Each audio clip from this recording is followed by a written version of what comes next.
Welcome back to Range Anxiety. In this first part of a two-part episode, Martin and Paul chat about the king of the mountain, the legendary Peter Brock, and the mystical Polarizer, and freak shows. Now, who wouldn't want to watch that?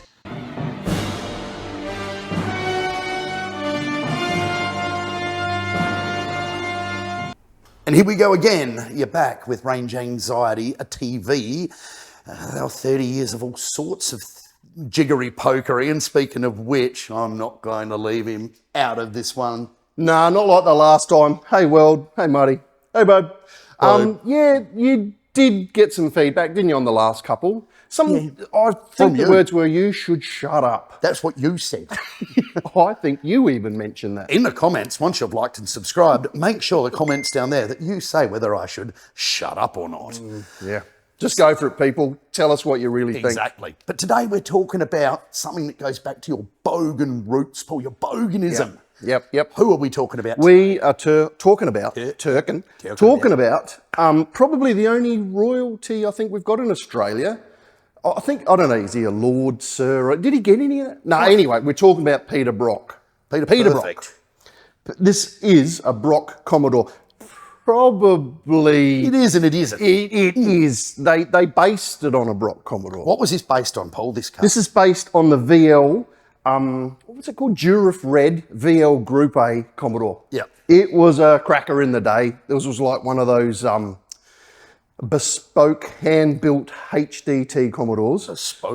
Bespoke. Very, very special word, because this was a real special one for one real particular reason, people. What's the reason? This polarized the community. Uh-oh. Yeah, you know where this is going. Yes. This Commodore, this actual one, runs a polarizer, much like what Brocky fitted to his own. An orgone energy polarizer. Yes. Made by Perry Integration. Correct. It was a box of crystals, maybe some essential oils and a magnet or something or other, an aerial that picked up the cosmos. Which is on the back of the car, by the way. There's a Peter Brock sticker with a lightning strike, and inside the lightning strike is wire that was the aerial. In a very particular place. Didn't it have to line up with the Southern Cross at the midday sun, or I don't know. Had to line up with that Southern Cross tap on the back of your neck. That's it. It supposedly lined up all the molecules in this engine, so much so that this thing, you could not measure the performance gain because the technology didn't exist to measure what the polarizer was Holden doing. tried to, if I remember at the time, and they came back and said, look, this does nothing, and he said that's because the equipment to measure it hasn't been designed yet. Brocky had an answer for everything. Correct. So much so, the technology is that advanced, still can't be measured. Here we are, what are we talking, 30 odd years later, still in Nearly front 30 years. Yep, and it's still in front of what is known where we are. Yeah. But anyway, back to Brocky himself, the man, he had to build a whole heap of cars for Holdens for racing purposes for HDT over the years, and became a bit of a legend. Great driver. Mount Panorama was his stomping ground. I think it's 9 victories or something. I don't think anyone's got there yet. No. And probably won't. Like Clownsy or Winter Cup or whatever their names are. Exactly. But from a kid, he was the man that I used to watch, the man that I used to watch. I used to watch a lot of V8s. Go Brocky in your A9X, mate.